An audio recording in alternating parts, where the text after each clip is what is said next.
Ashante Monimors. We are here for our weekly love reading. We're using our favorite, the Romance Oracle or Romance Angels Oracle, and the Tarot of the Psychic Heart by John Holland.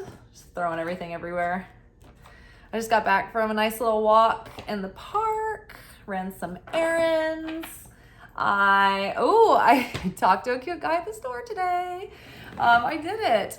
Last week I saw a dude at the grocery store. See, I feel like the grocery store is a good place to talk to people.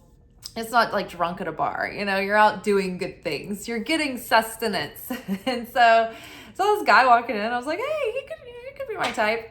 And we both, as fate would have it, ended up in the cheese area, the cheese section, the good cheese section in the deli. Murray's cheese. It's delicious.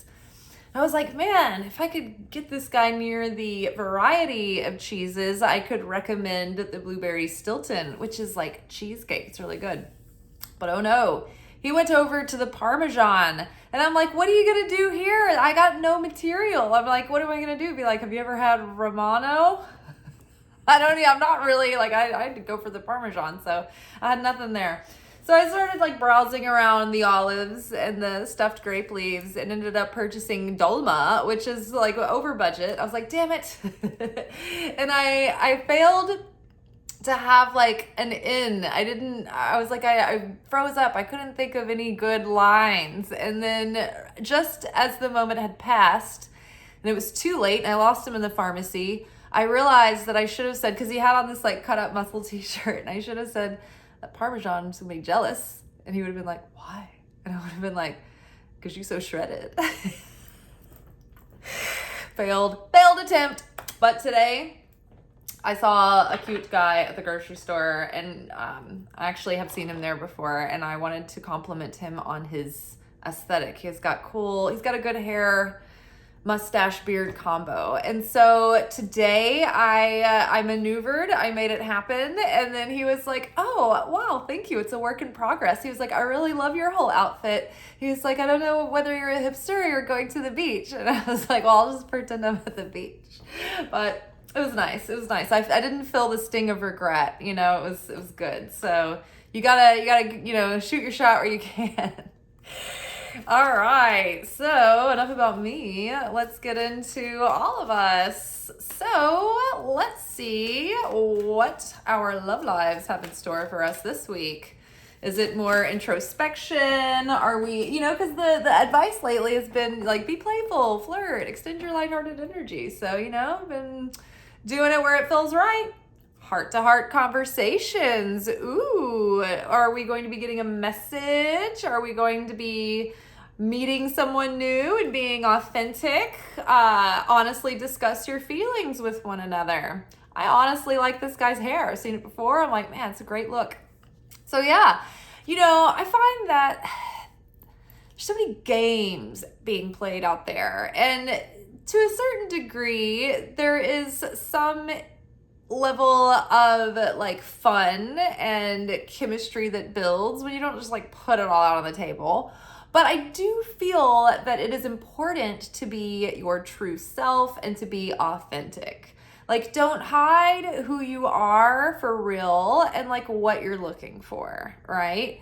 An example of this would be if for some reason I tried to keep it subtle on the down low that I'm a tarot reader, just to, not scare someone off who's weirded out by that kind of thing. But the truth is that wouldn't be doing me any favors, would it? Because that person would then find out and they'd be like, oh, it's been nice hanging out, but, I'm looking for someone more 100% cotton, and that's just not me. So be real, be who you are. If you are kind of interested in someone, show them your interest, but that doesn't mean that you're not also a challenge to obtain. It just means, you're being real, right? And even still, once you get into a relationship, when your partner is, inquiring about you, or when you're honestly discussing things, it's don't hide how you really feel or like what you really want, right? If you need to set a boundary, if you're like disappointed in something that they're doing, like don't be afraid to rock the boat a little. Don't be afraid to ask for what you need. So many times we care more about the people that we've invested in, that we've had to put a little bit of sweat in for, right? That we've had to make sacrifices for. That makes you value the person. And many times, like, I will say this. Okay, so if you're like a super sweet, nice person and you're like, why am I not like building attraction? Why am I always friend zoned? Sometimes you need a little bit of a sweet and salty mixture, right? You don't want to be mean. You don't want to be like bitchy or a dick, but you want to be able to break rapport, right? You don't have to be so nice. You can, tease somebody a little bit in jest, or say no, or, push back a little bit, be a little bit like, disagree. If they're like, let's get pizza, you can be like, forget pizza. I'm all about hamburgers today. Like I could give a shit about a pizza. You know what I mean? So give them a little bit of pushback. I work at a restaurant, for those of you who don't know, and I love waiting on people that are having a date. And in my mind, I'm like commenting on it like a sports commentator. And I noticed that there was a date the other day, and they appeared to be on either the first or second date. It was a very early date. And they were gonna like share some things. And one of the things was a steak. And for the most part, like I thought, like I was like really, like she had mad game, right? She wasn't being overly pushy. She wasn't taking the lead. She was letting him take the lead, but she was speaking out, she was being honest.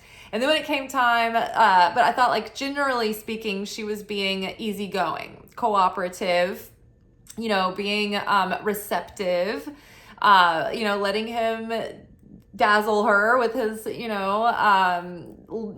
masculine leadership at the table. But then when he was like, how do you want the steak cooked? And he was leaning towards medium and she was like, medium rare. And he was like, medium rare. And I was like, yeah, girl, you push back. You demand your medium rare. Like he can deal with it. He should be wanting a medium rare steak anyway. So don't settle for medium. So heart-to-heart conversations. This could be like more, have more substance than that. Like you could be having a real heart-to-heart conversation with someone this week. So just don't be afraid to be a little vulnerable, and don't be afraid to be real. Let's see what else came out with that. Oh, let your friends help. So ask for and accept support from friends. If somebody is like, ooh, I want to introduce you to somebody, or come to this party, or you should join us for this thing, maybe go. Maybe they have people in their circle that would be someone of your interest, right? They're going to be well vetted, so it can't hurt. Perhaps you start seeing that person and then you meet someone through them. Also, like, your friends know you better than anyone. So if you are having relationship issues, like, honestly discuss this with them and maybe have heart-to-heart conversations with your friends. Ask them for their honest take, right? Don't just side with me, but tell me the truth. Like, what do I need to see that I'm not seeing here? Can you help me with my blind spots, kind of thing? So let your friends help. Like maybe it's time for a new haircut and they're going to be like, I would love to see you try this or something of that nature. But let your friends help. Let them be there for you. Maybe they have ideas about, something you haven't thought of. Ooh, flirt. Extend your lighthearted energy to others. So back at it. Looks like these two are enjoying a little day at the park, getting all snuggly, getting flirty, getting fresh. So don't be too uptight. Don't freak out. Me and my friend, we were talking about the other day how like, she was like, some hot guy talked to me and I like just like ran away. And I was like, I know, sometimes you just like are caught off guard and then you like shut down and you panic and it's like too late. On the way into the store, before I saw a cute guy that I talked to, I saw someone who's like someone I know through the neighborhood, and he like yelled at me. He's like, "Liz, is that you?" I was like, "Hey," and I was like, "How you doing?" And I'm backing up, and he's like, "I love your outfit today. It's great." And we had a quick little exchange. But there's this like guy sitting there, like standing beside the store, just like waiting for an Uber or something, like smoking, which was like gross. Like, don't smoke right by the entrance. And I like kind of like backed right up into this big giant caution cone, and I laughed at myself. So I'm like, how ironic! Like the caution cone is like cautioning me, and yet I'm like oblivious to it. But yeah, I kind of felt like, a little flustered, but I was like, all right, regather your composure and have your game face on. 'Cause you're about to go into the arena here, the grocery store full of potential singles. So yeah, flirt, be lighthearted, laugh, give someone a compliment, ask someone for help, be like, have you ever had bread? And what do we have here? Ooh, I kind of had a feeling this is going to come up. Pay attention to red flags. The signs are cautioning you. So many times, it's like we never don't see the red flag, but many times the red flag is like that caution cone, and it's like, hey, and you're like, oh, I didn't see you there.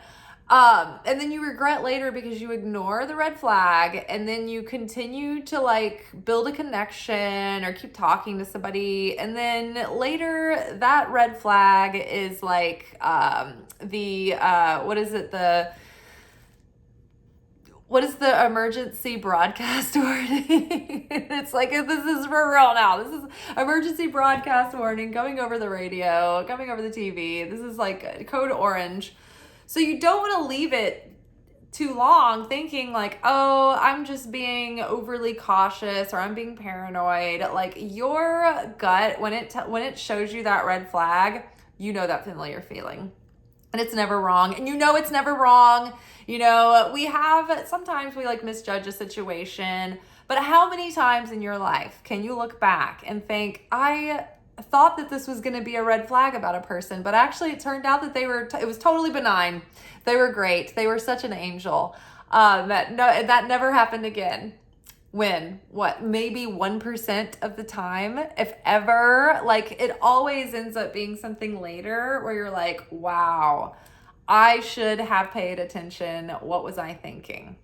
It's that same little voice that says, go back in, grab your umbrella, make sure to buy some Tylenol while you're at the store, right? So pay attention to the red flags, because all this work that we've done, like, you don't want to undo it. And when you see the red flag and you ignore it, it's like it's a level of self-betrayal, and you're breaking your own trust with yourself, which makes you think like, I have trust issues, I can't trust people. But really what's happened is that we have ignored the red flags, breaking trust with ourselves. And then it's like, oh, I thought they were this upstanding person. And then you find out that they're not. And you're like, I can't trust people. But it's like, you know who to trust and you know who you can't trust. But you are ignoring red flags. And I'm saying you, but I should be saying we. Like, we ignore red flags. And so in order to trust someone, it's like you need to take the time to get to know who they really are. And so it takes time for that to be revealed. You have to give them, several weeks, few months, and you give them trust gradually, because you have to be able to get past the point where they're on their best behavior and they have that mask on.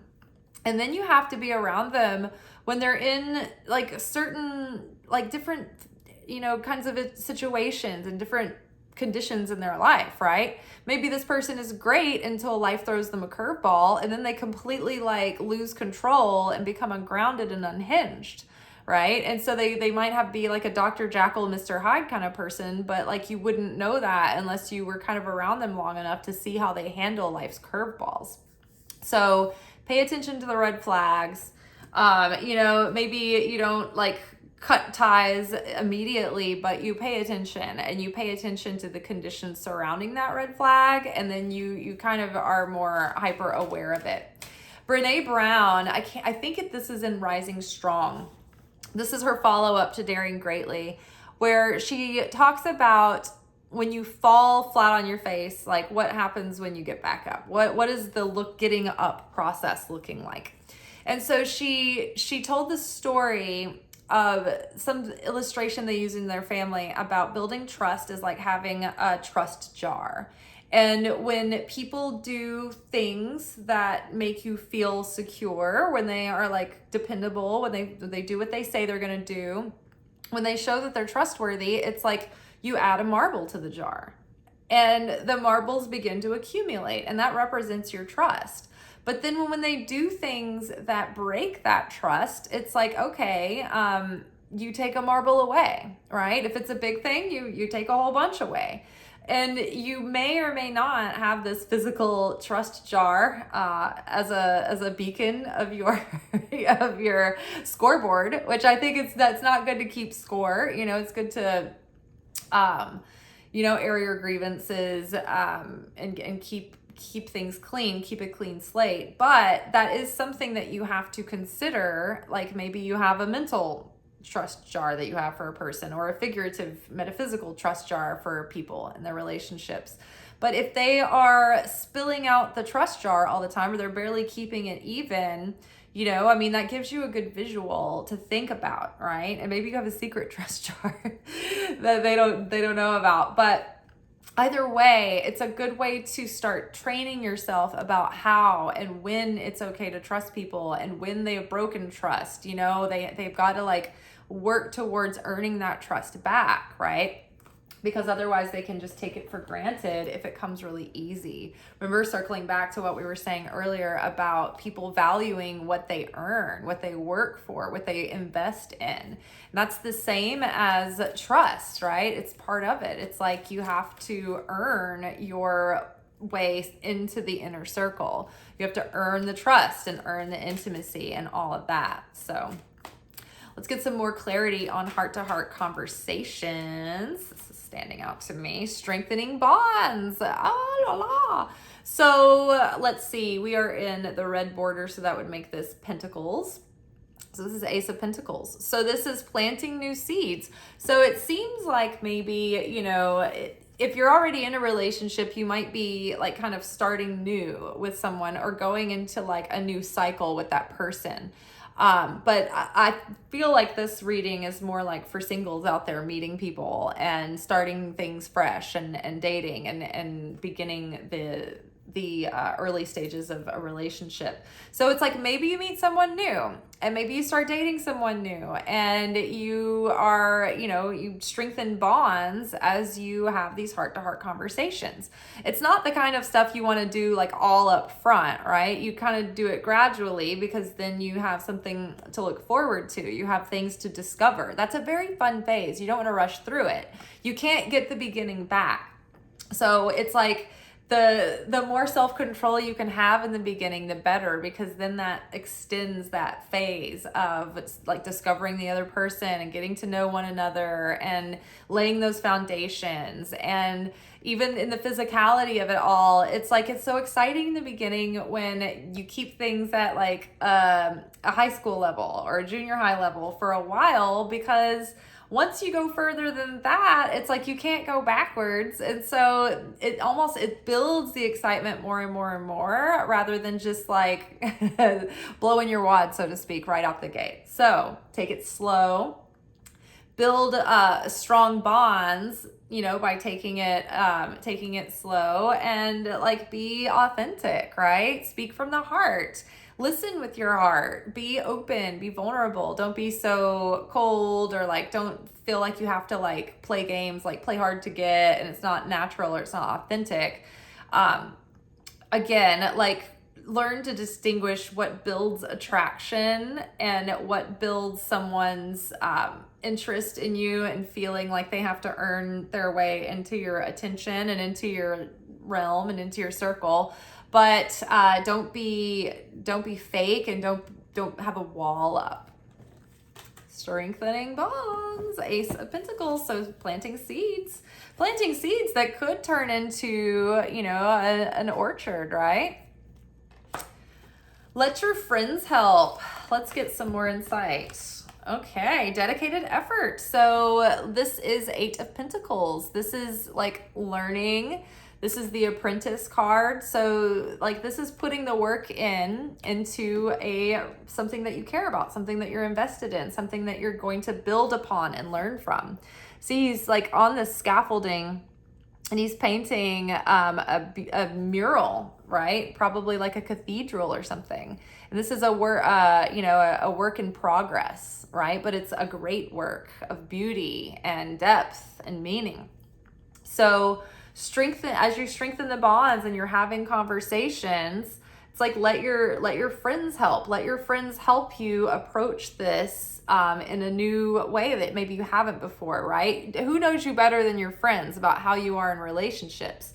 So if you have the support group around you that are helping you do things differently this time, you can learn from your past mistakes and you can learn going forward how to do things differently, right? But this is fun. This is like investing in something new and something that you're going to like.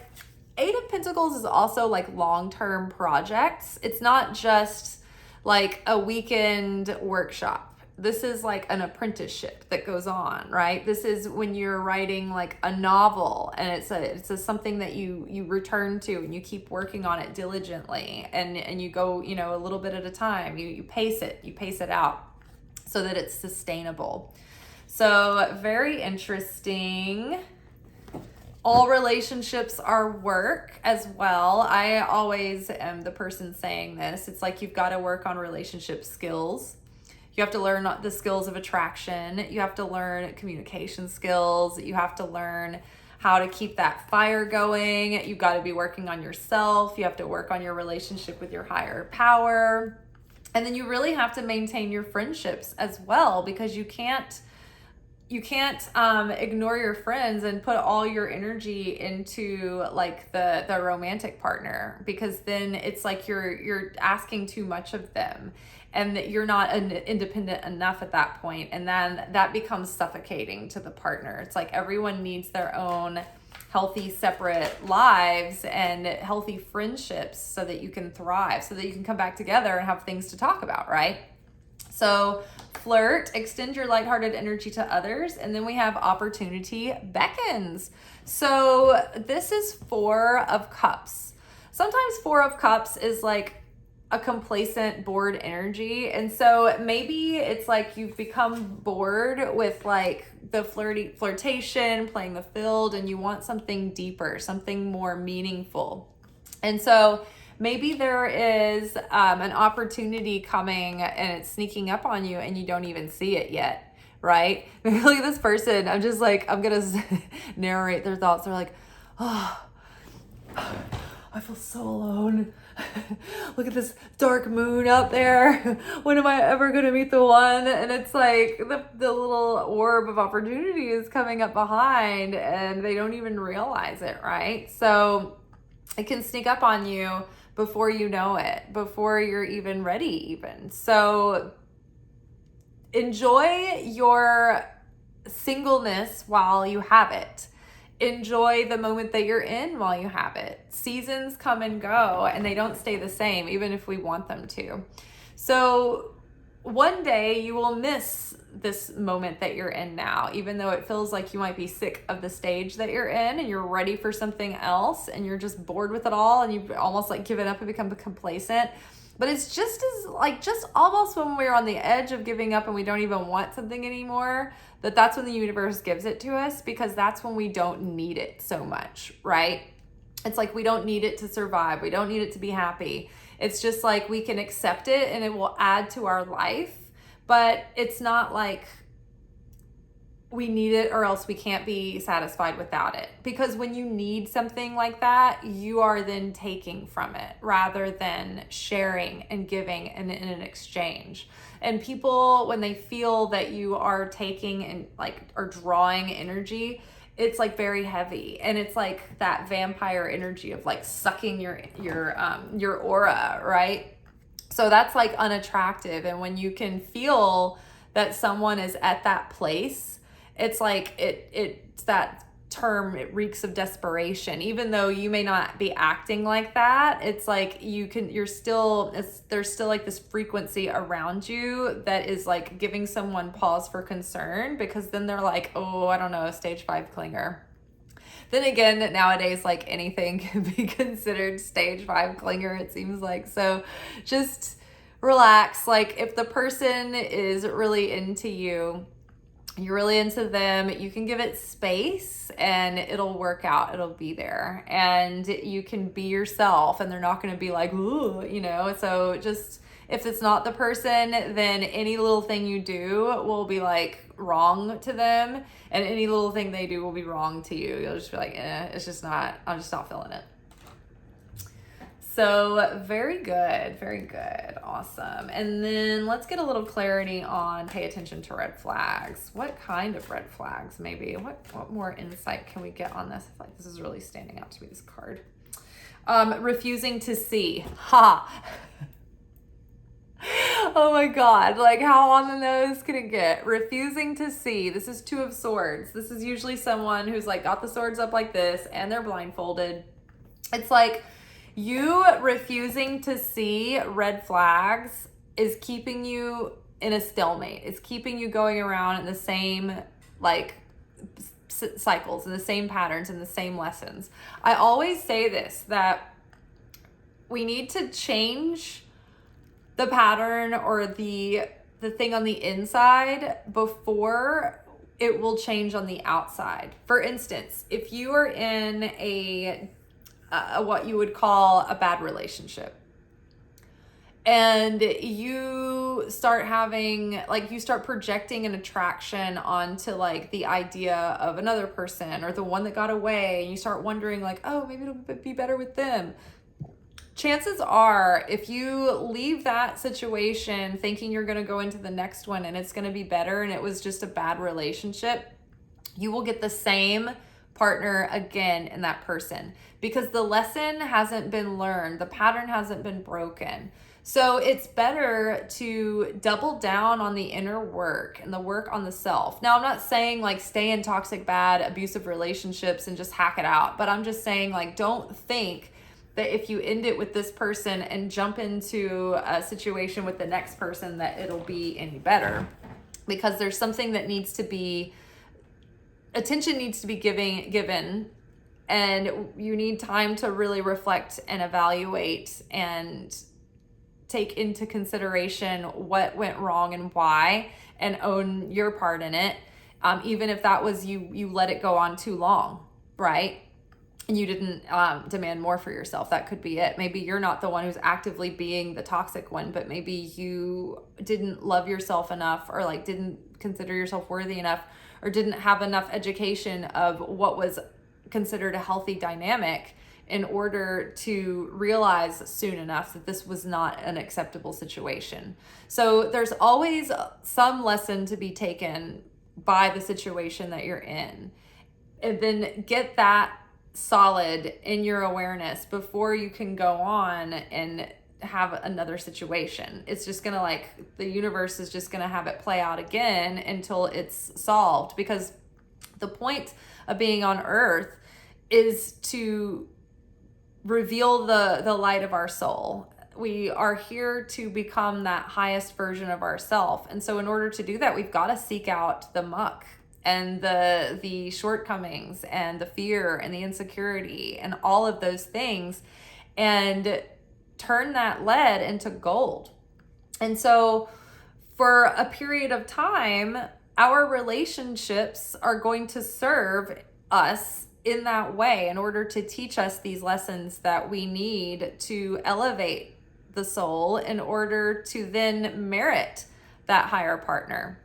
And so if we don't do the work in here, we're gonna attract what is resonant with what we are, right? And so if we're still at the same vibration and we haven't evolved past that, and we haven't fine-tuned anything, then we're not going to, like, on a physiological, like, quantum level, we're not capable of attracting a different situation again, because we're still emanating the same vibe, so to speak. Okay, so let's get one more card on that, because refusing to see is just like basically like a repetition of pay attention to the red flags. Okay, so rest and reconsider. This is just reiterating what I just said. So what is this? The Nine of Wands. Breaking patterns. Everything I just said, it's like, yeah, what you just said. And I'm like, I just said that. And it's like, well, we're agreeing. Okay, great. Thank you for being so cooperative. So amiable, cards. So yes, confirmation about breaking the pattern before we go into another situation. Sometimes the red flags that we need to see are not necessarily something specific that the person is doing, but the nature of the situation. It's like, oh, this is just going to play out again the same. It could be the dynamic, or like the level of relationship that you're going to walk right into again. It may not be the specific behaviors of a person, but it could be red flags around the situation, surrounding, you know, the situation, that are, the universe is like, hey, this is kind of a test, because this is the same pattern that you've fallen into before. And so if you can walk away from this and not grab onto it just because it's something available to you, then that passes the test. It shows that you've broken the pattern, and then you can merit someone who is more, who's going to be a higher level of a partner to you. So again, we want to see the red flags in others. We want to pay attention to the red flags in a situation and in a set of circumstances, but also like maybe it's our own red flags that are coming up. Red flag, this is a familiar pattern for me.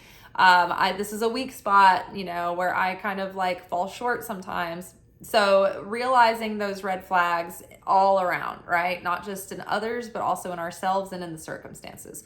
Circumstantial red flags. And then sometimes there are like more like yellow flags. And those are like caution, take it slow, watch the surrounding events, watch this, you know, how the situation unfolds over time. Sometimes the red flags are like nuclear, like warning, evacuate, get out of the building immediately. Like, cut ties, run as fast as you can. And then sometimes it's a green light. It's like, yes, go, this is great, everything's all good, you know? But if there's a red light where it's like, no, this is a no-go, this is a deal breaker, this is a dead end, this is an absolute no, don't even start. We need to be able to identify those things. All right, you all, good luck out there. Flirt a little bit, be authentic, let your friends help, and pay attention to red flags. I will see y'all tomorrow for our weekend reflection message. I actually picked up a shift tomorrow night, so we might have our video for the weekend a little later than usual, but who knows, maybe I'll get it done before work. No promises though. I don't want to say something that I don't mean, that I can't put my money where my mouth is. So we'll see how it goes. Until then, ciao. Thank you for watching. If you enjoyed this video and you got something out of it, then please give it a like. Subscribe to the channel. Turn on notifications to be notified of when I drop content. Like the videos, comment, share them. Anything that you do helps these messages get out to other people who need them. So you watching a video and taking an action on it actually makes a positive difference in someone else's life.